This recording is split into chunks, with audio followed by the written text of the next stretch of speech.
السلام علیکم ورحمۃ اللہ وبرکاتہ۔ ان الحمد للہ نحمده ونستعینه ونستغفره ونؤمن به ونتوکل علیہ ونعوذ باللہ من شرور انفسنا ومن سیئات اعمالنا من يهده الله فلا مضل له ومن يضلل فلا هادي له واشهد ان لا اله الا الله واشهد ان محمدا عبده ورسوله اما بعد فإن خير الحديث كتاب الله وخير الهدي هدي محمد صلى الله عليه وسلم وشر الأمور محدثاتها وكل محدثة بدعة وكل بدعة ضلالة وكل ضلالة في النار۔ أعوذ بالله من الشيطان الرجيم، بسم الله الرحمن الرحيم۔ يا أيها الذين آمنوا اتقوا الله حق تقاته ولا تموتن إلا وأنتم مسلمون۔ يا أيها الناس اتقوا ربكم الذي خلقكم من نفس واحدة وخلق منها زوجها وبث منهما رجالا كثيرا ونساء واتقوا الله الذي تساءلون به والأرحام إن الله كان عليكم رقيبا۔ يا أيها الذين آمنوا اتقوا الله وقولوا قولا سديدا يصلح لكم أعمالكم ويغفر لكم ذنوبكم ومن يطع الله ورسوله فقد فاز فوزا عظيما۔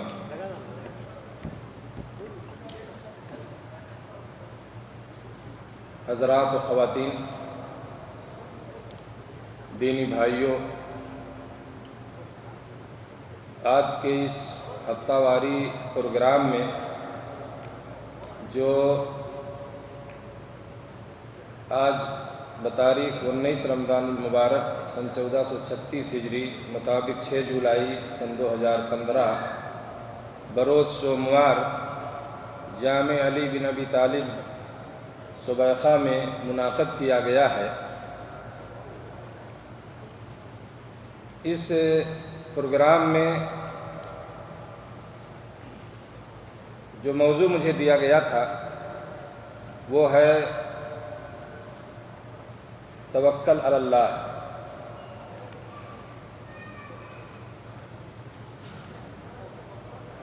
اور اس کا مفہوم سیدھا سادہ آپ یہ سمجھ سکتے ہیں کہ اللہ رب العالمین پر بھروسہ کرنا۔ اور بڑے ادب سے میں عرض کرنا چاہتا ہوں کہ جو بھائی ہمارے سائڈ میں بیٹھے ہیں تھوڑا آگے آ جائیں تو تاکہ میں مخاطب ہو سکوں۔ اتنے کمزور تو نہیں ہیں آپ لوگ کہ ٹیک کی ضرورت پڑے گی میرے خیال سے، تو اچھا نہیں لگتا ہے، تھوڑا یہ مجلس کے خلاف یہ چیز۔ موضوع بہت اہم ہے اور بہت وسیع موضوع ہے، لیکن انشاءاللہ مختصر وقت میں اپنی بات ختم کروں گا، اور جو اہم نکات ہیں، جو اہم پوائنٹس ہیں اس موضوع کے تعلق سے میں انہی کو ذکر کرنا چاہتا ہوں۔ پہلی چیز تو یہ ہے کہ توکل کا لغوی معنی یہ ہے کہ عربی میں الاعتماد علی الغیر فی امر ما، کسی بھی امر میں، کسی بھی معاملے میں غیر پر اعتماد کرنا۔ یہ اس کا لغوی معنی جو آپ ڈکشنری میں دیکھیں گے توکل کس کو کہتے ہیں، تو غیر پر یعنی کسی دوسرے پر کسی بھی چیز میں، کسی بھی معاملے میں اعتماد کر لینا۔ اور اصطلاح میں کہتے ہیں کہ یعنی جو دینی اصطلاح میں دل کا، یعنی اللہ رب العالمین کے اوپر دل کا مکمل اعتقاد کرنا، یعنی دل سے اعتقاد کرنا، چاہے آپ کو کچھ منفعت مطلوب ہو یا کسی نقصان دہ چیز کو، کسی نقصان کو آپ دفع کرنا چاہتے ہوں، یعنی دنیا اور آخرت کے امور میں سے کسی بھی امر میں، چاہے دنیاوی معاملہ ہو، آپ کو اخروی معاملہ ہو، آپ کو نفع درکار ہے یا نقصان کو، آپ کسی پریشانی کو یا نقصان دہ چیز کو آپ دفع کرنا چاہتے ہیں، اس کو ختم کرنا چاہتے ہیں، تو اس میں کیا ہے، یعنی اللہ رب العالمین پر کیا ہے، یعنی مکمل طور سے دل سے اعتماد کر لینا جو ہے، یعنی اللہ ہی پہ بھروسہ کر لینا۔ اور اس کا حکم اللہ تعالیٰ نے قرآن میں دیا ہے نبیوں کو، مومنین کو۔ میں اس سے پہلے کہ میں کچھ قرآن کی آیتیں ذکر کروں، میں یہ مناسب سمجھتا ہوں کہ کچھ پوائنٹ کی چیزیں ہیں اس سلسلے میں اسے ذکر کرنا چاہتا ہوں۔ توکل آپ بولتے ہیں اپنی زبان میں، اور یہ مشہور چیز ہے بھائی، اللہ پہ بھروسہ کرو، اللہ پہ بھروسہ کرنا چاہیے، صحیح بات ہے نا، لیکن اس کے کچھ اصول ہیں۔ بہت سارے لوگ یہ سمجھتے ہیں کہ اللہ پہ بھروسہ کرو، کچھ نہیں، یعنی آپ بیٹھے ہیں اللہ پہ بھروسہ کریے، وہ چیز ہو جائے گی۔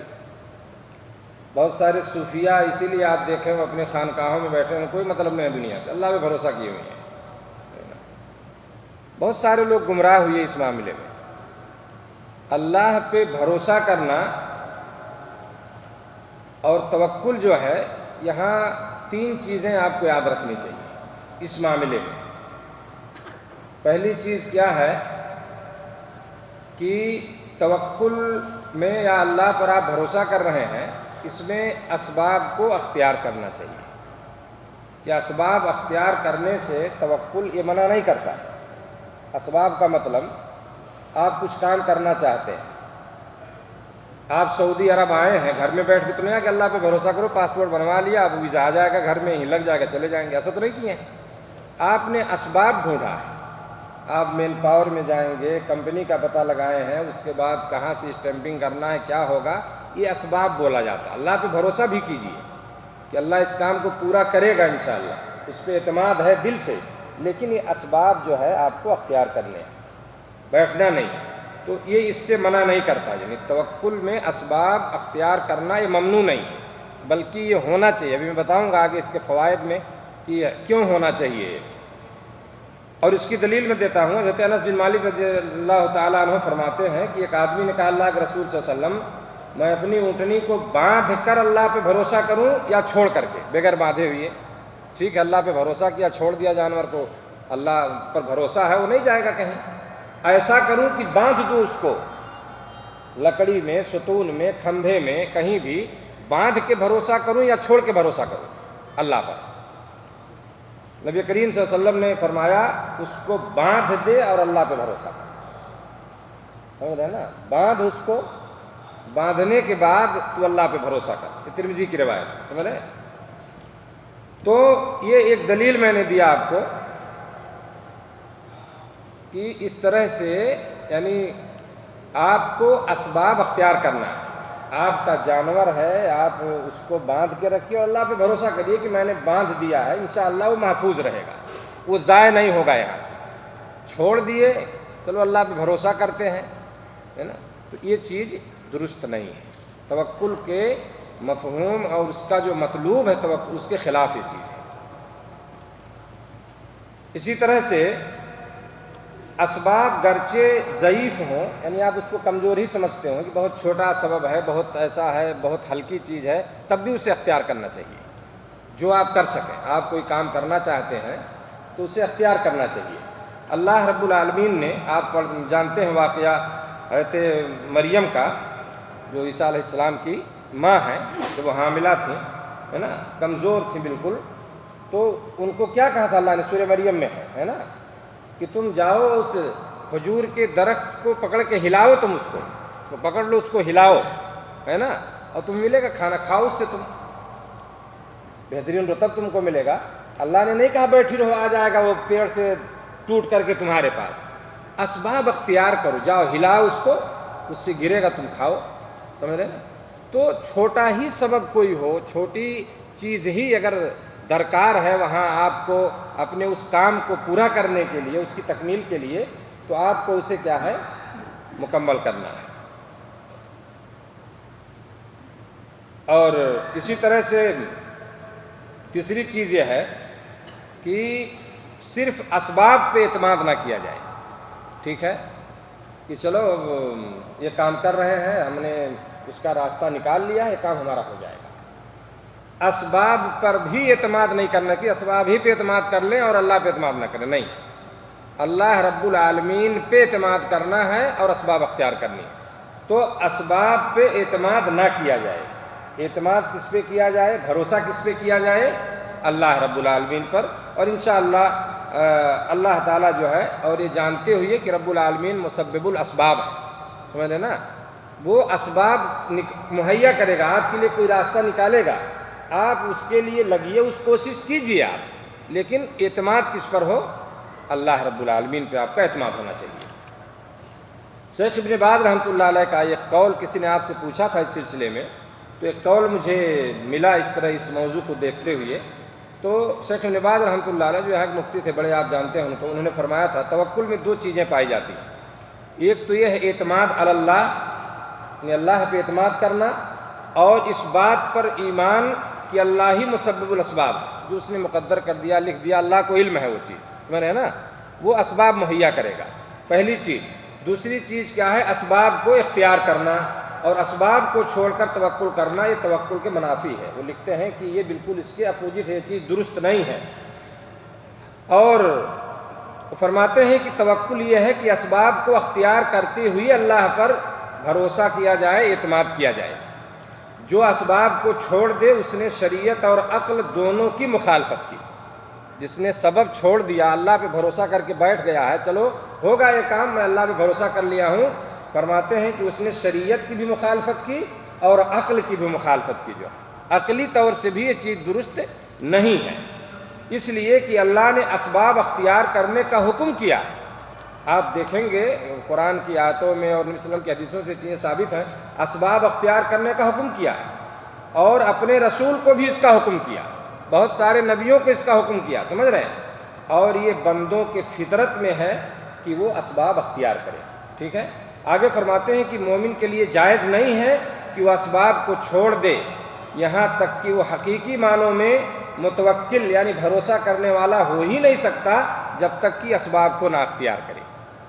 سمجھ رہے ہیں، یعنی حقیقی معنوں میں اس کو یہ نہیں مانا جائے گا کہ اس نے اللہ پہ بھروسہ کیا اگر اس نے اسباب کو چھوڑ دیا، سبب چھوڑ دیا، جو راستہ اس کو ڈھونڈنا چاہیے اپنے اس منزل تک پہنچنے کے لیے، اس مقصد تک پہنچنے کے لیے، اس راستے کی تلاش اسے کرنی ہے۔ اگر وہ چھوڑ دیا تو گویا کہ اس نے حقیقت میں وہ اللہ پہ اس نے بھروسہ ہی نہیں کیا، اگر وہ سبب چھوڑتا ہے تو نہیں۔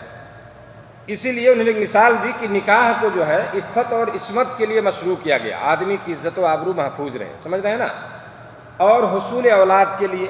اسی لیے کیا ہے، میاں بیوی ایک جائز جو رشتہ ہوتا ہے اس کا حکم ہوا کہ اس طرح سے جو جائز طریقہ ہے اس کو اختیار کیا جائے اور اپنی شہوت کی تکمیل کی جائے اس طرح سے، ہے نا۔ اگر کوئی کہے، لکھتے ہیں شیخ کہ اگر کوئی کہے کہ میں شادی نہیں کروں گا اور بغیر شادی کے مجھے بچہ چاہیے، تو کہہ رہے ہیں کہ ایسے شخص کو لوگ کیا کہیں گے؟ لوگ اس کو پاگل کہیں گے کہ پاگل ہو گیا ہے، شادی نہیں کیا اور کہتا مجھے بچہ چاہیے اور بغیر شادی کے چاہیے، تو لوگ اس کو کیا سمجھیں گے؟ پاگل، کیونکہ یہ سبب ہے، بچہ کے حصول کا سبب کیا ہے؟ اسباب میں سے کیا ہے؟ شادی کرنا، جو ایک مشروع طریقہ ہے، جائز طریقے سے آدمی شادی کرے، ایک سبب ہوا وہ۔ لیکن اب کوئی کہنے میں شادی نہیں کروں گا مجھے بچہ چاہیے، تو یہ کیا ہے، لوگ اس کو پاگل کہیں گے۔ اسی طرح سے بہت سے لوگ گھر میں مسجد میں بیٹھ کر، جیسے آپ دیکھیں صدقہ خیرات پہ اعتماد کرتے ہوئے چلیے بیٹھے ہیں، کوئی لا کے کھلا دے گا، نہیں جائیں گے کہیں، ہے نا، یہ چیز بھی درست نہیں۔ کہہ رہے ہیں کہ توکل میں شمار نہیں ہوگا، بلکہ اس کے لیے ضروری ہے کہ تلاش رزق میں نکلے وہ، سمجھ رہے ہیں نا۔ اللہ نے کیا فرمایا قرآن میں؟ فَإِذَا قُضِيَتِ الصَّلَاةُ فَانتَشِرُوا فِي الْأَرْضِ وَابْتَغُوا مِنْ فَضْلِ اللَّهِ، نماز پڑھ لو، زمین میں پھیل جاؤ، اللہ کی رزق تلاش کرو، جو اللہ نے تمہارے لیے متعین کی ہے، تمہارے نصیب میں، تمہارے مقدر میں جو رزق ہے تمہیں ملے گی، لیکن فَانتَشِرُوا فِي الْأَرْضِ وَابْتَغُوا مِنْ فَضْلِ اللَّهِ۔ اللہ نے نہیں کہا کہ مسجد میں نماز پڑھو، بیٹھے رہو، کھانا آ جائے گا، نازل ہو جائے گا آسمان سے، گھر میں جاؤ، بیٹھ جاؤ، نماز پڑھ لو اور وہیں تم کو ساری چیز مل جائے گی، نہیں۔ تو ہمیں کیا ہے، اللہ پہ بھروسہ کرنا ہے، اور صحیح معنوں میں اگر توکل اور بھروسہ اسی وقت آپ کا ہوگا جب آپ اس کے لیے کوئی سبب ڈھونڈیں گے، سمجھ رہے ہیں؟ میرے خیال سے بات یہ سمجھ میں آ گئی ہوگی۔ تو اسباب کے ساتھ آپ کو اللہ پہ اعتماد کرنا، یقین رکھتے ہوئے کہ رب العالمین مسبب الاسباب ہے، وہ ہم جس راستے کو ڈھونڈ رہے ہیں، جس سبب کو ہم نے اختیار کیا ہے، جس طریقے سے ہم اپنی اس مقصد کو حاصل کرنا چاہتے ہیں، اللہ تعالیٰ اس میں ہم کو کیا ہے، کامیابی عطا فرمائے۔ میرا یقین ہے رب العالمین پہ ضرور وہ کرے گا۔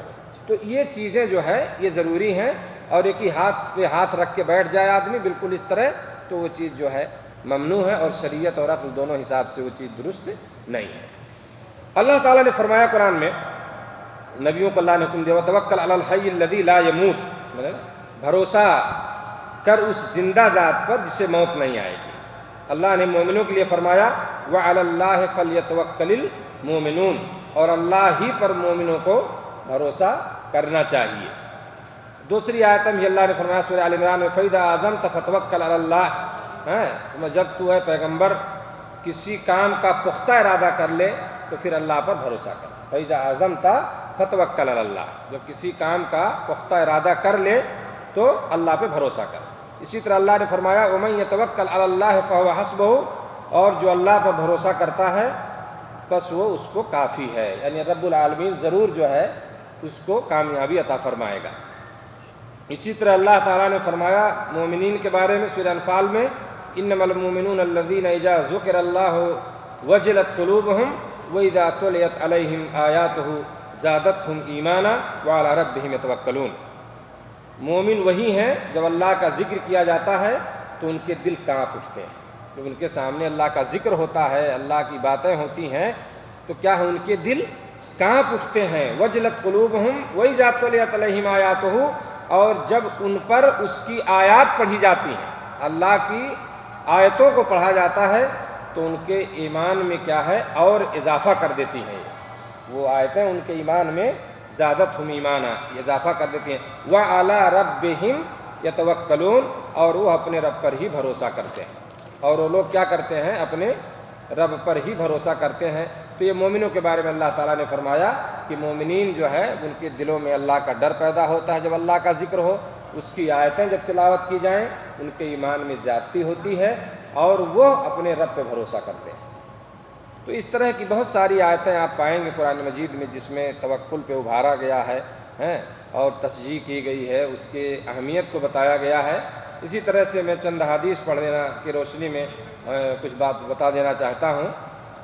حضرت عبداللہ بن عباس رضی اللہ تعالی عنہما سے روایت ہے کہ رسول اللہ صلی اللہ علیہ وسلم نے فرمایا، بڑی اہم حدیث ہے اور تھوڑی توجہ دیجیے گا آپ لوگ، بڑی لمبی حدیث ہے، تھوڑی سی سمجھ رہے ہیں، تھوڑی سی لمبی حدیث ہے اور بخاری مسلم کی روایت ہے۔ یہ فرماتے ہیں کہ نبی کریم صلی اللہ علیہ وسلم نے فرمایا کہ مجھ پر امتیں پیش کی گئیں، یعنی بطور کشف یا مشاہدہ جس بھی طرح سے اللہ کے نبی صلی اللہ علیہ وسلم کو وہ دکھلائی گئیں، امتوں کو دکھایا گیا۔ فرماتے ہیں نبی صلی اللہ علیہ وسلم کہ میں نے دیکھا ایک نبی ہے اس کے ساتھ چند آدمی ہیں، ایک نبی ہے اس کے ساتھ کتنے لوگ ہیں؟ چند لوگ ہیں۔ ایک اور نبی ہے اس کے ساتھ صرف ایک یا دو آدمی ہیں۔ آپ دیکھیے کہ ایک نبی بیچارے اس پر ایمان لانے والے ایک یا دو لوگ، سمجھ رہے ہیں نا، ایک اور نبی ہے اس کے ساتھ کوئی بھی نہیں ہے، یعنی ایسے بھی لوگ گزرے ہیں اس دنیا میں، ایک بھی آدمی اس نبی ایمان نہیں لایا، اس نبی کے ساتھ کوئی نہیں ہوگا۔ نبی صلی اللہ علیہ وسلم فرماتے ہیں کہ ایک اور نبی اس کے ساتھ کوئی بھی نہیں۔ اتنے میں اچانک ایک بڑا گروہ میرے سامنے ظاہر کیا گیا، میں نے گمان کیا کہ میری امت ہے، لگتا ہے زیادہ تعداد ہے میری امت کے لوگ ہوں گے، لیکن مجھے بتلایا گیا کہ یہ موسیٰ اور ان کی قوم بنی اسرائیل ہے، کہتے موسیٰ علیہ السلام اور ان کی قوم کے لوگ ہیں، جو ایک بڑی جماعت تھی۔ لیکن تو دوسرے کنارے کی طرف دیکھ، نبی صلی اللہ علیہ وسلم کہا گیا کہ تو دوسرے کنارے کی طرف دیکھ۔ میں نے اس طرف دیکھا تو ایک بڑا گروہ تھا، مجھ سے کہا گیا یہ تیری امت ہے، یہ تیری امت ہے، اور ان کے ساتھ 70,000 ایسے آدمی ہیں جو جنت میں بغیر حساب اور عذاب کے داخل ہوں گے۔ اس جماعت میں جو نبی صلی اللہ علیہ وسلم کی امت کو دکھایا گیا تو اس میں بتایا گیا کہ اس میں 70,000 ایسے لوگ ہیں جو بغیر حساب اور بغیر کسی عذاب کے جنت میں چلے جائیں گے، ان سے کوئی پوچھ تاچھ نہیں ہوگی۔ آپ صلی اللہ علیہ وسلم کیا ہے یہ بیان کرنے کے بعد آپ اپنی مجلس سے اٹھے اور اپنے گھر تشریف لے گئے۔ نبی صلی اللہ علیہ وسلم نے بیان کیا اور آپ اپنے گھر میں چلے گئے۔ اب صحابہ جو بیٹھے تھے اب آپس میں ان میں بحث شروع ہو گئی، سمجھ رہے نا، کہ یہ کون لوگ ہیں۔ کچھ لوگوں نے کہا شاید یہ وہ لوگ ہوں گے کہ جنہوں نے رسول اللہ صلی اللہ علیہ وسلم کی صحبت کا شرف حاصل کیا ہو، یعنی جو نبی صلی اللہ علیہ وسلم کا ساتھ جن کو ملا ہو، جنہوں نے نبی کو دیکھا ہو، نبی صلی اللہ علیہ وسلم کے ساتھ رہے ہوں، ہے نا، یعنی گویا کہ آپ کے صحابہ لوگ ہو سکتے ہیں۔ 70,000 جو بغیر حساب اور عذاب کے جائیں گے۔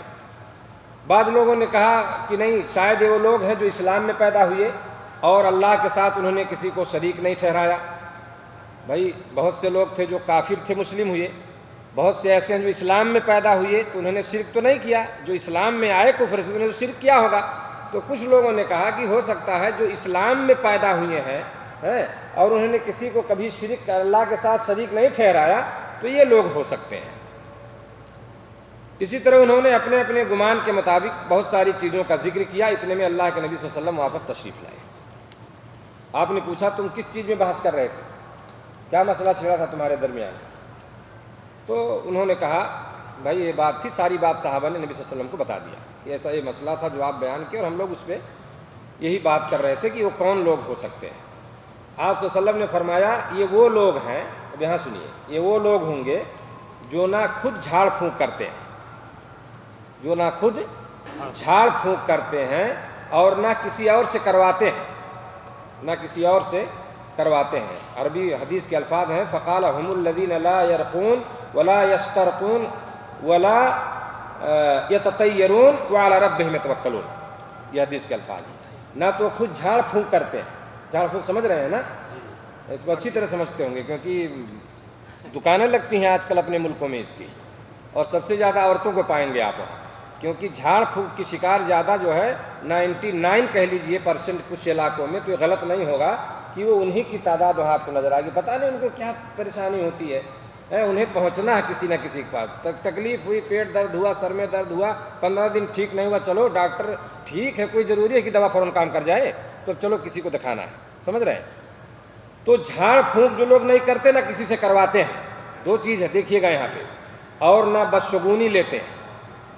بدشگونی سمجھ رہے ہیں، جو برا شگون، جیسے پہلے لوگ پرندہ اڑاتے تھے، ٹھیک ہے آپ کو گھر جانا ہے یا آپ کو مکہ جانا ہے، آپ نے کوئی پرندہ اڑا دیا، کبوتر اڑا دیا، اگر آپ سوچ لیا اگر وہ پورب اڑے گا تو جاؤں گا، پچھم چلا گیا تو نہیں جاؤں گا، اتفاق سے پچھم چلا گیا آپ نہیں جائیں گے، اب بدشگونی ہو گئی ہے، سمجھ رہے ہیں نا؟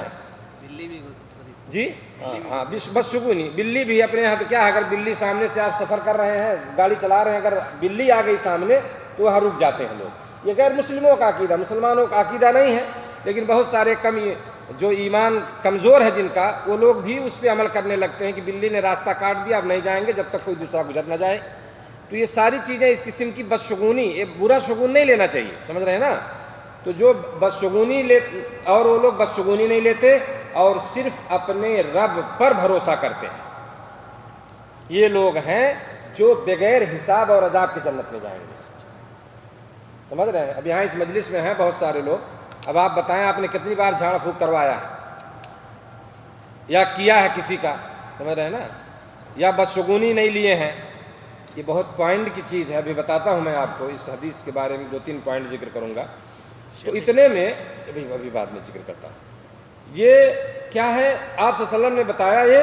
اس کے بعد ایک صحابی تھے وقاشہ بن محصن رضی اللہ تعالیٰ عنہ، پھٹ سے کھڑے ہو گئے، یعنی صحابہ کو آپ دیکھیے ان کی تڑپ کیا تھی کہ جو 70,000 لوگ ہیں، اب ظاہر سی بات ہے آدمی کے اندر تڑپ پیدا ہوگی کہ حساب بھی نہیں ہوگا، عذاب بھی نہیں ہوگا، جنت میں چلے جائیں گے۔ یہ صحابی دیکھیے ان کا دماغ ماشاءاللہ کتنے ذہین تھے، کھڑے ہوئے اور کہا ادعو اللہ ان یجعلنی منہم فقال انت منہم، کہا اللہ کے رسول صلی اللہ علیہ وسلم اللہ سے دعا کر دیجئے میں بھی ان 70,000 لوگ میں ہو جاؤں۔ آپ نے کہا تو ان میں سے ہے، آپ نے کہا تو ان میں سے ہو گیا، سمجھ گئے نا؟ تو اس کے بعد ایک آدمی اور کھڑا ہوا، تھوڑا بیچارہ پیچھے رہ گئے، وہ ایک صاحب اور کھڑے ہوئے اور کہا کہ اللہ کے رسول میرے بھی لیے دعا کر دیں، میرے لیے بھی دعا کر دیں کہ اللہ مجھے ان 70,000 میں کر دے۔ آپ نے فرمایا کہ سبق کا وقاسہ تجھ پہ سبقت لے گیا، وہ بازی مار دی، اب ہو گیا ختم، سمجھ رہے ہیں نا؟ بخاری مسلم کی حدیث ہے، خوش نصیب تھے وقاشہ بن محسن، سمجھ رہے ہیں؟ فوراً کہا اللہ کے رسول دعا کیجئے میں بھی ان میں ہو جاؤں، کہا ہو تو ان میں سے ہو گیا۔ رسول بول دیے الحمدللہ وما ينطق عن الهوى ان هو الا وحی یوحی۔ دوسرے صحابی نے کہا، نبی نے کہا نہیں، سب وقاشہ یعنی ایک سیٹ خالی تھی، سمجھ رہے ہیں نا؟ وہ فل ہو گئی، اب کوئی گنجائش نہیں، ویٹنگ بھی نہیں چلے گا وہاں پہ، سمجھ رہے ہیں؟ تو یہ چیز ہے میرے دوستو، 3 چیزیں اس میں، ایک توکل بھی ہے، آپ سمجھ رہے ہیں نا؟ جھاڑ پھونک کرنا کروانا وہ بھی ہے، آدمی نہ کروائے، بدشگونی نہ لے، اللہ تعالیٰ بچائے ہم لوگوں کی ان چیزوں سے۔ اور ان دکانداروں سے جو آج جھاڑ پھونک کی دکانیں چلاتے ہیں، 500 1000 10,000 کی تعویذیں لکھتے ہیں، بیچتے ہیں، لوگوں کو بیوقوف بناتے ہیں، اللہ تعالیٰ ان سے ہم کو محفوظ رکھے، تو نہ کرواتے ہیں اور اپنے رب پہ بھروسہ کرتے ہیں۔ وہ 3 چیز ذکر کیا آپ نے نا، جو جھاڑ پھونک نہیں کرتے اور نہ کرواتے ہیں، نہ بدشگونی لیتے ہیں، اور اپنے رب پہ بھروسہ کرتے ہیں۔ کوشش کریں انشاءاللہ، ہو سکتا ہے آپ بھی ہو سکتے ہیں اس میں سے، کوئی ضروری نہیں کہ وہ لوگ تیار تھے، وہاں لسٹ بنی ہوئی تھی، اتنے لوگ جائیں گے۔ اگر اللہ نے توفیق دیا کسی کو، آدمی بچ گیا اور اس نے عمل کر لیا اس حدیث پہ، تو انشاءاللہ بالکل اللہ کی ذات سے اسے امید رکھنی چاہیے کہ رب العالمین ہم کو بھی اس میں کر، جیسا کہ امام صاحب نے دعا کیا بھی کہ اللہ ہم سب کو بغیر حساب اور عذاب کی جنت میں داخل کر دے۔ تو اللہ تعالیٰ قبول کرے اس چیز کو کہ ہم لوگ بھی اس جماعت میں ہو جائیں جو 70,000 کی جماعت بغیر حساب اور عذاب کے جنت میں جائے گی۔ لیکن ان چیزوں پہ عمل کرنا ضروری ہے، سمجھ رہے ہیں نا۔ 2-3 پوائنٹ اس حدیث میں۔ پہلی چیز کہ اس حدیث میں اللہ پہ اعتماد اور توکل کی ترغیب اور اللہ پہ بھروسہ کرنے والوں کی فضیلت کا پتہ چلتا ہے اس سے، سمجھ رہے ہیں نا۔ اللہ پہ بھروسہ کیا جائے، اعتماد کیا جائے اور اسی پہ کیا ہے، توکل کیا جائے۔ دوسری چیز، مسنون دعاؤں کے ساتھ، یہ دیکھیے یہاں پہ جھاڑ پھونک کرنا، دم کرنا، علاج و معالجہ یہ جائز ہے۔ اگر مسنون دعائیں، نبی صلی اللہ علیہ وسلم سے جو دعائیں ثابت ہیں اور صحابہ نے بھی کیا ہے، وہ صحابہ کی جماعت جا رہی تھی، راستے میں گئے وہ، اور اس گاؤں میں، ایک گاؤں میں پہنچے، انہوں نے ان کی ضیافت نہیں کی، مہمان نوازی، اتفاق سے اسی کے سردار کو ڈنک مارا بچھو نے، تو انہوں نے سورہ فاتحہ پڑھ کے دم کیا تھا، سمجھ رہے ہیں، تو اس نے انعام دیا بکریاں وغیرہ، ایک مشہور حدیث ہے وہ۔ تو نبی صلی اللہ علیہ وسلم سے بہت ساری دعائیں ثابت ہیں، مسنون دعائیں ہیں جو آپ کو کسی تکلیف پریشانی پہ آپ کر سکتے ہیں، ٹھیک ہے۔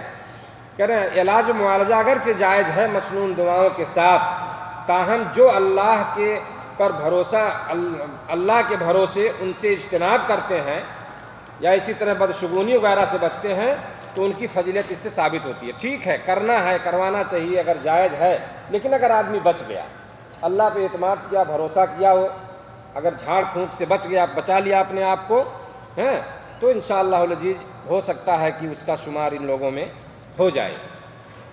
اور نبی صلی اللہ علیہ وسلم کو یہ حالات جو بتائے گئے، دکھائے گئے، یا تو خواب میں یا کشف کے ذریعے دکھائے گئے یا معراج کے موقع پر، جس طرح کی بہت سارے اس میں کچھ اقوال ذکر کیا بعض لوگوں نے۔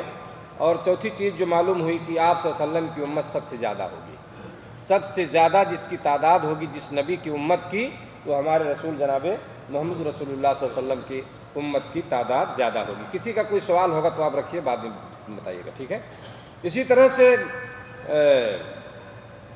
حضرت عمر رضی اللہ تعالیٰ عنہ کی روایت ہے، فرماتے ہیں کہ میں نے نبی کریم صلی اللہ علیہ وسلم کو سنا، آپ فرما رہے تھے لو انکم تتوکلون علی اللہ حق توکلہ لرزقکم کما یرزق الطیر تغدو خماسا وتروح بطانا، یہ ترمذی کی روایت ہے اور حسن حدیث ہے۔ یہ فرماتے ہیں کہ کہتے ہیں میں نے نبی کریم صلی اللہ علیہ وسلم سے سنا، آپ نے فرمایا، یا آپ فرما رہے تھے کہ اگر تم اللہ کے اوپر بھروسہ کرو، جس طرح بھروسہ کرنے کا حق ہے، جس طرح اعتماد اللہ پہ کرنی چاہیے پورے دل کے ساتھ، تو اللہ تعالیٰ تم کو روزی دے گا، تمہیں روزی دے گا۔ کس طرح؟ جس طرح سے ایک پرندے کو اللہ روزی دیتا ہے، جو پرندہ کیا ہے، صبح بھوکے پیٹ نکلتا ہے اور جب شام کو لوٹتا ہے وہ تو شکم سیر ہو کے آتا ہے، اس کا پیٹ بھرا رہتا ہے، اپنے اس گھونسلے میں تو نہیں بیٹھا رہتا۔ یہاں بھی آپ دیکھیے وہ پرندہ سبب ڈھونڈتا ہے، رزق تلاش کر رہا ہے اور اللہ دیتا ہے اس کو۔ صبح نکلا بھوکھو، اس کے گھر میں اسٹاک نہیں ہوتا، وہ نکل گیا صبح کو، جہاں ملا اس کو، پیڑ میں پھل فروٹ ہیں، کہیں غلہ ہے، کچھ ہے، کھایا، آ گیا شام کو پیٹ بھرا ہوا اس کا ہے۔ تو اس نے سبب ڈھونڈا، ہماری طرح نہیں جیسے بہت سارے صوفیہ لوگ بیٹھے ہیں اور اللہ بھروسہ کرو ملے گا وہیں پہ، وہ چیز نہیں۔ ایک پرندہ بھی اس کو سمجھتا ہے، انسان نہیں سمجھ پاتا اس چیز کو، سمجھ رہے ہیں۔ تو اگر اللہ پہ آپ بھروسہ کریں جتنا بھروسہ کرنے کا حق ہے، تو انشاءاللہ العزیز آپ کو اسی طرح روزی ملے گی جس طرح سے ایک پرندے کو روزی ملتی ہے۔ شیخ آ رہے ہیں، کرسی نہیں ہے، شیخ بیٹھے ہیں، اچھا نہیں لگ رہا، ٹھیک ہے عبد المقید صاحب آئیے۔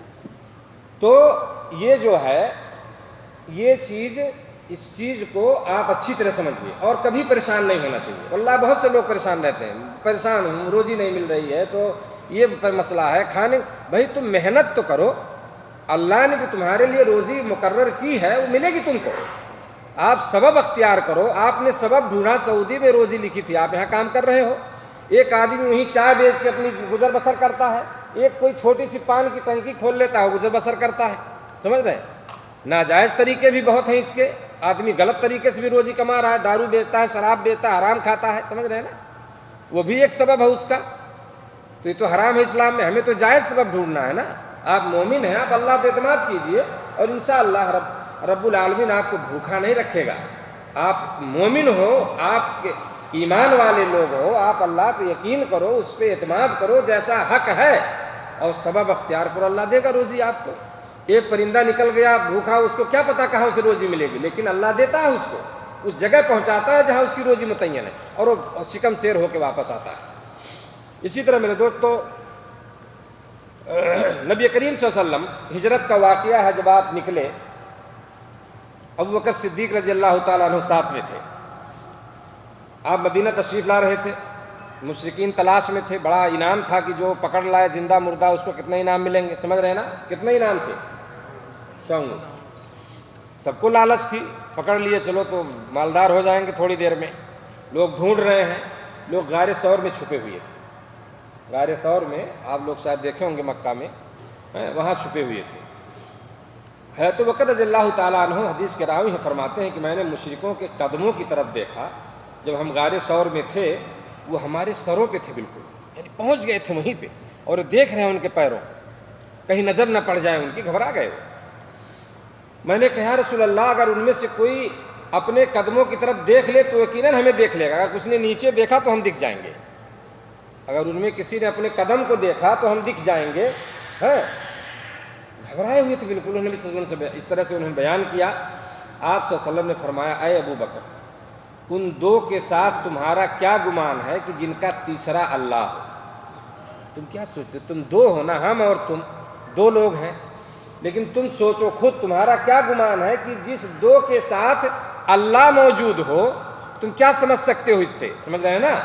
یعنی ہم دو ہی نہیں بلکہ تیسرا ہمارے ساتھ اللہ ہے, اور جن کے ساتھ اللہ ہو ان کا کوئی کچھ بگاڑ نہیں سکتا. یہ مفہوم ہے اس حدیث کا. بخاری اور مسلم کی روایت ہے. سمجھ رہے ہیں؟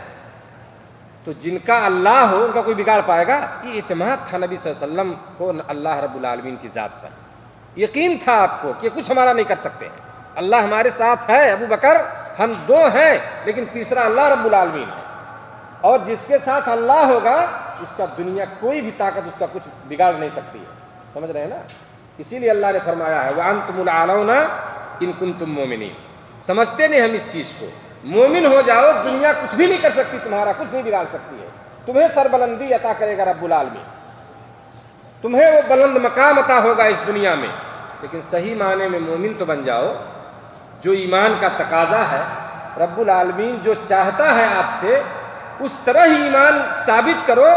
دنیا کی کوئی قوم کچھ نہیں بگاڑ سکتی. یہ دھمکیاں دینے سے, قرآن جلا دیں گے, رسول کا کارٹون بنا دو, مسلمانوں کو تکلیف دے دو, مدرسے گرا دو, مسجدوں کو ویران کر دو, توڑ دو, اس سے تم مٹا پاؤ گے اسلام کو؟ ایک مومن کے تم ایمان کو ختم کر سکتے ہو؟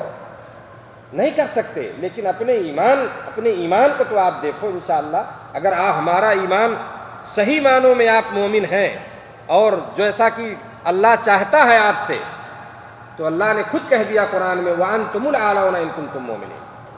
تمہیں سربلندی عطا ہوگی, تم بلند رہو گے, کوئی تم سے آگے نہیں بڑھ سکتا, تمہیں کوئی دبا نہیں سکتا ہے. تو اللہ جس کے ساتھ ہو, اعتماد رکھیں آپ ہمیشہ رب العالمین پر. کہیں بھی کوئی پریشانی آئے, مصیبت آئے, کفر اور شرک اور یہودیت اور سارے جو فتنے ہیں, یہ اگر آپ کے سامنے آئیں اور آپ اس سے آپ گھبرائیں نہیں. آپ اپنے ایمان کو دیکھیں, اس کا محاسبہ کریں, اپنے آپ کو بہتر بنائیں, نیک بنائیں, اپنے اعمال کو اچھا بنائیں. اللہ پہ یقین کیجئے, کوئی کچھ نہیں کر سکتا ہے. اور اس کی ایک نہیں ہزاروں مثالیں موجود ہیں. آپ تاریخ اور سیرت کی کتابیں پڑھ کے دیکھ سکتے ہیں. حضرت عبداللہ بن عباس رضی اللہ تعالی عنہما فرماتے ہیں, حسبنا اللہ و نعم الوکیل قالها ابراہیم علیہ السلام حین القی فی النار. جب ابراہیم علیہ السلام کو آگ میں ڈالا گیا تو انہوں نے کیا پڑھا تھا؟ حسبی اللہ یا حسبنا اللہ و نعم الوکیل. سمجھ رہے ہیں؟ حسبنا اللہ و نعم الوکیل. ایک روایت میں حسبی اللہ و نعم الوکیل ہے، یہ پڑھا تھا انہوں نے، اللہ میرے لیے کافی ہے، وہی بہترین جو ہے وکیل ہے، وہی کارساز ہے، وہی سب کچھ کرنے والا ہے۔ اللہ پہ ان کا یقین تھا، اعتماد تھا ان کو۔ اور نبی کریم صلی اللہ علیہ وسلم نے کہا تھا اس جملے کو کب؟ جب کافروں نے کیا کہا، ان الناس قد جمعوا لکم فاخشوہم فزادہم ایمانا، انہوں نے گھیر لیا، سمجھ رہے ہیں نا، آپ کے پاس آ گئے، اکٹھا ہو گئے، اور وہ لوگ کیا ہے، ڈرانے لگے، سمجھ رہے ہیں نا، دھمکی دینے لگے، تو ان کے ایمان میں زیادتی ہو گئی، اور ان لوگوں نے کہا کہ حسبنا اللہ و نعم الوکیل۔ نبی کریم صلی اللہ علیہ وسلم نے، عبداللہ بن عباس فرماتے ہیں، قالها محمد صلی اللہ علیہ وسلم، جب کافروں نے گھیراؤ کیا تو آپ نے بھی یہی کہا تھا، حسبنا اللہ و نعم الوکیل۔ یہ بخاری کی روایت ہے۔ ایک روایت میں ہے عبداللہ بن عباس رضی اللہ تعالیٰ عنہ کی حدیث میں، انہی کی روایت سے میں یہ چیز ثابت ہے، کانا آخر قول ابراہیم علیہ السلام حین القی فی النار، آخری بات جو آپ نے ابراہیم علیہ السلام نے کہی تھی جب آپ آگ میں ڈالے گئے تھے، تو آخری جملہ جو تھا ان کا وہ یہی تھا، حسبی اللہ و نعم الوکیل۔ تو معلوم اس سے ہوا کہ سخت سے سخت جو ہے، یعنی سخت ترین حالات میں، بالکل مشکل ترین وقت پر بھی اللہ پہ اعتماد اور توکل کرنا چاہیے۔ یہ نبیوں کا طریقہ، نبیوں کا اسوہ ہے۔ سمجھ رہے ہیں؟ آگ میں ڈالے جا رہے ہیں، اللہ پہ یقین ہے، اللہ کی ذات پہ یقین تھا، انشاءاللہ کچھ نہیں ہونے والا۔ یہ نبیوں کا طریقہ ہے میرے دوستو، بڑی آزمائشوں سے انہوں نے وہ گزرے ہیں، ان کے سامنے بہت سارے مشکلات آئے ہیں، اپنا گھر چھوڑنا پڑا ہے، وطن چھوڑنا پڑا ہے، خاندان چھوڑنا پڑا ہے نا، آگ میں ڈالے گئے، کتنی سزائیں دی گئیں، بہت سارے آپ پڑھیں گے جب ان کے حالات کو، لیکن اللہ کی ذات پہ ان کا اعتماد تھا، ان کا توکل تھا، بھروسہ تھا، یقین تھا، اور رب العالمین نے ان کی ہر موڑ پہ جو ہے مدد فرمائی۔ حضرت جابر سے روایت ہے رضی اللہ تعالیٰ عنہ سے، وہ رسول اللہ صلی اللہ علیہ وسلم کے ساتھ نجد کی طرف جہاد کے لیے گئے، اور یہ غزوہ ذات الرقاع کا واقعہ ہے، دوسری روایت میں اس کی وضاحت موجود ہے۔ کہتے ہیں کہ جب مشہور واقعہ ہے، لیکن میں جو حدیث کے الفاظ ہیں میں اسی کو پڑھنا سنانا چاہتا ہوں، کہ جب رسول اللہ صلی اللہ علیہ وسلم واپس ہوئے تو یہ بھی ان کے ساتھ واپس آ گئے۔ راستے میں صحابہ کرام کو گھنے خاردار درختوں کی ایک وادی میں دوپہر کو نیند نے آ لیا، یعنی پہنچے کسی وادی میں، آپ جاتے ہیں دیکھتے ہیں یہاں کے جو وادی ہے، جو صحرا ہے، یعنی بہت کانٹے دار درخت، جھاڑیاں چھوٹی چھوٹی اس طرح سے، تو صحابہ بھی نبی صلی اللہ علیہ وسلم کے ساتھ تھے، آپ بھی ساتھ میں ہیں، اور ایک وادی میں پہنچے، وہاں ان لوگوں کو نیند آ گئی، سمجھ رہے ہیں؟ چنانچہ رسول اللہ صلی اللہ علیہ وسلم آرام کرنے کے لیے یہاں اتر پڑے، اور صحابہ کرام بھی وہاں اتر گئے اپنی سواریوں سے کہ آرام کر لیں پھر چلتے ہیں۔ درختوں کے سائے کی تلاش میں لوگ بکھر گئے، متفرق ہو گئے کہ دیکھتے ہیں جہاں جس کو جگہ مل رہی ہے کوئی وہاں جا کر کے وہ سائے میں آرام کرے، اور اس کے ساتھ نکل گئے۔ نبی کریم صلی اللہ علیہ وسلم ایک درخت کے نیچے، جو کیکر کا درخت کیا ہے، کیکر کیا ہے، کیکر میں نہیں سمجھتا، کیکر ہے ایک، اچھا کانٹے دار درخت ہوتا ہے جس کو ہم لوگ ببول کہتے ہیں، وہی تو نہیں ہے، اچھا اس درخت کے نیچے اتر گئے، اور اس کے ساتھ اپنی تلوار لٹکا دی، نبی صلی اللہ علیہ وسلم نے اپنی تلوار اس میں لٹکا دی، اور صحابی کا بیان ہے کہ ہم سب تھوڑی دیر کے لیے سو گئے، اچانک ہم نے سنا کہ نبی کریم صلی اللہ علیہ وسلم ہمیں بلا رہے ہیں۔ جب ہم وہاں پہنچے تو دیکھا کہ ایک اعرابی جو بدو آپ کے پاس ہے، اور آپ کے پاس ہے، آپ صلی اللہ علیہ وسلم نے فرمایا اس نے میری تلوار جو ہے درخت سے پکڑ کر کے درخت سے اتارا، اور مجھ پر تلوار کو سونت لی، یعنی میرے اوپر اس طرح سے اس نے اٹھایا، جبکہ میں سویا ہوا تھا، میں بیدار ہوا تو یہ اس کے ہاتھ میں سونتی ہوئی تھی، یعنی تلوار نکال لیا میان سے، بالکل تلوار اس کے ہاتھ میں موجود ہے، اور نبی صلی اللہ علیہ وسلم سوئے۔ آپ صلی اللہ علیہ وسلم فرماتے ہیں جب بیدار ہوا تو دیکھا اس کے ہاتھ میں تلوار ہے، مجھ سے اس نے کہا آج تجھ کو مجھ سے کون بچائے گا، اب تو آ گئے ہو ہمارے قبضے میں، اب بولو۔ نبی صلی اللہ علیہ وسلم فرماتے ہیں، راوی کا بیان ہے، میں نے کہا، نبی صلی اللہ علیہ وسلم نے اللہ 3 مرتبہ آپ نے فرمایا، بخاری مسلم کی روایت ہے، 3 مرتبہ فرمایا اللہ اللہ اللہ۔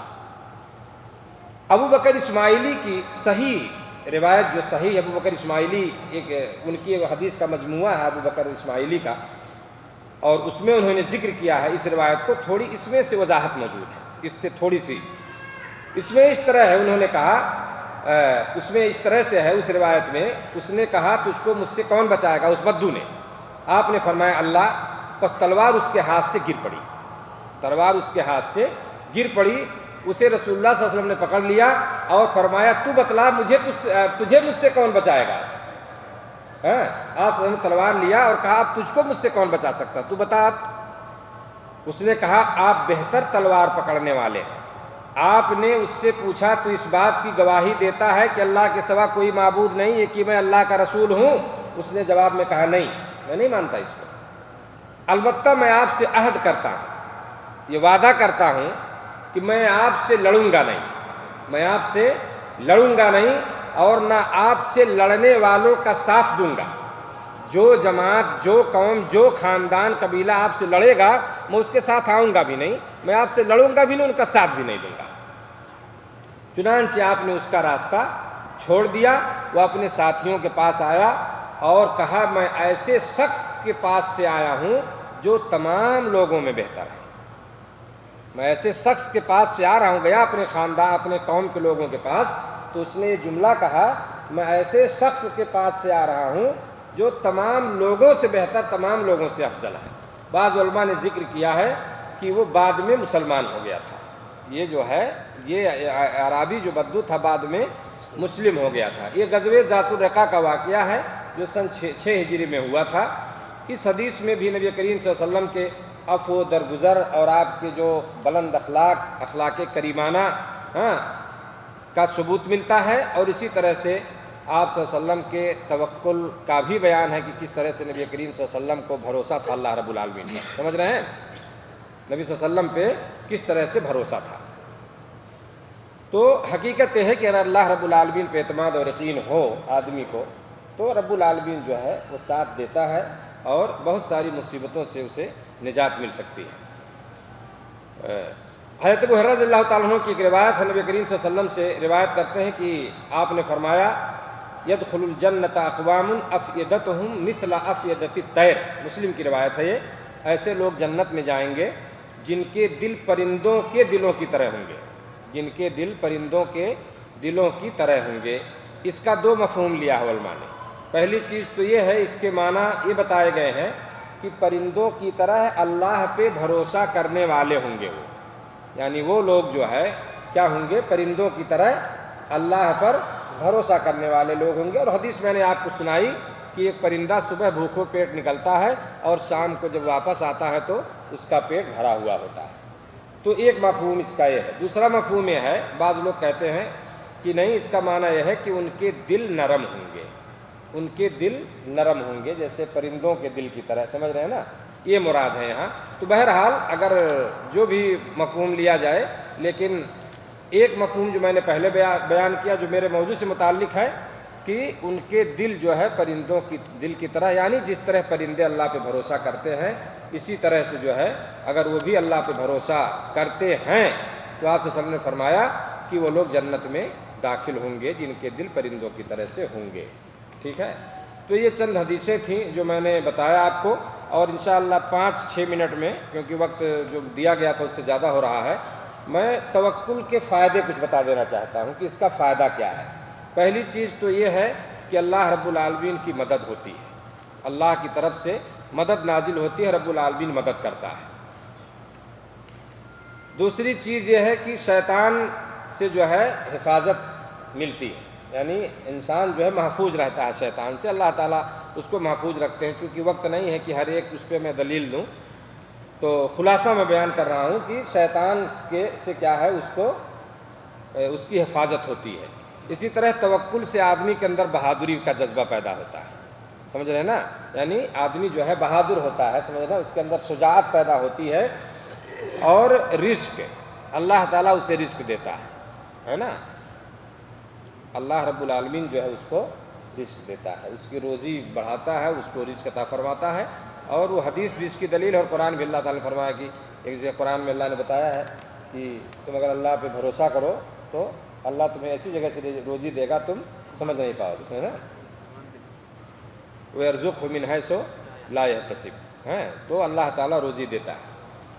اور توکل جو ہے یہ اللہ پہ بھروسہ، اللہ پہ اعتماد کرنا، یہ ایمان کے صداقت کی دلیل ہے، یعنی اس کا ایمان جو ہے صحیح ہے حقیقت میں، اور اس کے ایمان میں ایک آدمی جو اللہ پہ یقین کرتا ہے تو اس کے ایمان کے سچے ہونے کی دلیل ہے۔ اور وہ اس کی دلیل وہی جو میں نے ایک آیت پڑھی، انما المؤمنون الذین اذا ذکر اللہ وجلت قلوبہم واذا تلیت علیہم زادتہم ایمانا وعلی ربہم یتوکلون، سمجھ رہے ہیں نا؟ تو ایمان کے سچے اور سچے ہونے کی دلیل ہے۔ علامہ ابن قیم رحمۃ اللہ علیہ فرماتے ہیں توکل نصف دین ہے، توکل جو ہے کو انہوں نے نصف دین کہا ہے۔ اور مدارج السالکین میں ان کی بڑی مشہور کتاب ہے، اس میں انہوں نے لکھا کہ توکل جو ہے نصف دین ہے۔ کہتے ہیں فإن الدین استعانہ و عبادہ، کہتے ہیں دین کیا ہے؟ استعانت اور عبادت کا نام ہے، یعنی مدد طلب کرنا۔ آپ کہتے ہیں وَإِيَّاكَ نَعْبُدُ وَإِيَّاكَ نَسْتَعِينُ، ہے نہیں؟ آپ پڑھتے ہیں سورۃ فاتحہ، مدد طلب کرتے ہیں اللہ سے آپ، تو یہ استعانت اور عبادت کا نام دین ہے۔ اور توکل کیا ہے؟ کہہ رہے ہیں هو الاستعانہ، توکل ہی کیا ہے؟ استعانہ، سمجھ گئے؟ اور تو اس لیے انہوں نے کہا کہ توکل جو ہے یہ نصف دین ہے۔ اور اسی طرح سے اس کا فائدہ یہ ہے کہ اس میں اللہ کی طرف سے کیا ہے؟ اس کی حفاظت ہوتی ہے، اللہ اس کی کیا ہے؟ رعایت کرتا ہے، اس کی نگرانی ہوتی ہے، اور اللہ تعالیٰ اس کے لیے کافی ہوتا ہے۔ وَمَن يَتَوَكَّلْ عَلَى اللَّهِ فَهُوَ حَسْبُهُ، یہ دلیل ہے اس کی۔ وَتَوَكَّلْ عَلَى اللَّهِ وَكَفَى بِاللَّهِ وَكِيلًا، وَمَن يَتَوَكَّلْ عَلَى اللَّهِ فَإِنَّ اللَّهَ عَزِيزٌ حَكِيمٌ۔ اسی طرح سے جو ہے توکل سے آدمی اللہ کی محبت کو پاتا ہے۔ آپ توکل کریں گے، اللہ پر بھروسہ کرتے ہیں، تو اس سے آپ کو اللہ کی محبت بھی حاصل ہوتی ہے۔ اللہ نے فرمایا ان اللہ یحب المتوکلین، سورہ آل عمران کی 159 نمبر آیت ہے کہ رب العالمین جو ہے اللہ تعالیٰ جو ہے بے شک اللہ یہ بھروسہ کرنے والے، توکل کرنے والوں کو کیا ہے؟ پسند کرتا ہے، انہیں محبوب بناتا ہے۔ تو اللہ رب العالمین کی محبت بھی جو ہے توکل سے حاصل ہوتی ہے۔ اور سب سے بڑا اس کا فائدہ کیا ہے؟ اس کا سب سے بڑا ثمرہ، سب سے بڑا فائدہ کیا ہے؟ کہ رب العالمین جنت دے گا، اللہ تعالیٰ جنت دے گا۔ اللہ تعالیٰ نے فرمایا والذین آمنوا وعملوا الصالحات لنبوئنہم من الجنۃ غرفا تجری من تحتها الانہار خالدین فیہا نعم اجر العاملین الذین صبروا وعلی ربہم یتوکلون۔ اور جو لوگ ایمان لائے، الذین آمنوا وعملوا الصالحات، نیک کام کیے، انہیں یقیناً ہم کیا ہے؟ جنت کے ان بالا خانوں میں جگہ دیں گے جن کے نیچے چشمے بہہ رہے ہیں۔ جو ایمان لائے اور عمل صالح کی، اللہ نے فرمایا نیک کام کیے، انہیں ہم کیا دیں گے؟ لَنُبَوِّئَنَّهُم مِّنَ الْجَنَّةِ، اللہ تعالیٰ فرمایا کہ انہیں جنت کے ان بالا خانوں میں جگہ دیں گے، تجری من تحتها الانہار، جن کے نیچے چشمے بہہ رہے ہیں، جہاں وہ ہمیشہ رہیں گے۔ ٹھیک ہے؟ جہاں وہ ہمیشہ رہیں گے۔ کام کرنے والوں کا کیا ہی اچھا اجر ہے، وہ جنہوں نے صبر کیا۔ اللہ نے فرمایا الذین صبروا، کون لوگ؟ اسی میں اللہ نے ذکر کیا، وہ لوگ جنہوں نے صبر کیا، وعلی ربہم یتوکلون، اور اپنے رب پر کیا ہے؟ بھروسہ رکھتے ہیں۔ تو بھروسہ کرنے والوں کو اللہ نے جنت کی بشارت دی ہے۔ اسی آیت میں اللہ نے آگے فرمایا کہ جو لوگ صبر کرتے ہیں اور اللہ پہ بھروسہ کرتے ہیں، اللہ نے ان کے لیے جنت تیار کی۔ تو یہ سب سے بڑی چیز یہ ہے کہ ایک آدمی اگر اللہ پہ اعتماد کرتا ہے، اللہ پہ بھروسہ کرتا ہے۔ آخری بات جو ہے بڑی پوائنٹ کی چیز ہے، اور میں اسی بات کو بتا کے اپنی بات ختم کرتا ہوں، یہ ہے کہ توکل صرف اللہ پہ ہونا چاہیے۔ اس کو میں نے شروع میں بتایا کہ اللہ ہی پہ اعتماد ہو، اللہ ہی پہ یقین ہو، اسی پہ بھروسہ ہو، اور آپ اسباب اختیار کریں، ٹھیک ہے؟ لیکن یہ کہنا لولا اللہ ثم فلان، جیسے عربی بولتے ہیں، جیسے آپ اپنی زبان بولے اگر اللہ نہ چاہتا یا آپ نہیں ہوتے، ہے نا؟ تو اگر ثم اگر آپ لگاتے ہیں عربی کے حساب سے، لولا اللہ ثم فلان، یعنی اگر اللہ نہ چاہتا، اللہ یا پھر فلاں کی محنت نہ ہوتی یا اس کی توجہ نہیں ہوتی تو یہ کام نہیں ہوتا۔ بات سمجھ، یہ چیز درست ہے، اس میں کوئی حرج نہیں، ایسا کہہ سکتے ہیں لولا اللہ ثم فلان۔ لیکن یہ کہنا توکلت علی اللہ ثم علیک، میں نے اللہ پہ بھروسہ کیا پھر تم پہ، تمہارے اوپر بھروسہ کیا، یہ جائز نہیں ہے۔ بہت سے لوگ بولتے ہیں بھائی اللہ پہ بھروسہ اور آپ پہ بھی بھروسہ ہے، توکلت علی اللہ یا ثم علیک، یہ چیز درست نہیں ہے۔ اس سے کبھی یہ ہے توکلت علی اللہ وعلیہ، عربی ایک گرامر یعنی ثم کا یہ فرق جو ہے بہت بڑا فرق ہے نا، جو یعنی اللہ پہ میں نے بھروسہ کیا پھر آپ کی تعاون یا آپ کی وجہ سے یہ چیز ہماری ہوئی، اس میں کوئی حد نہیں۔ لیکن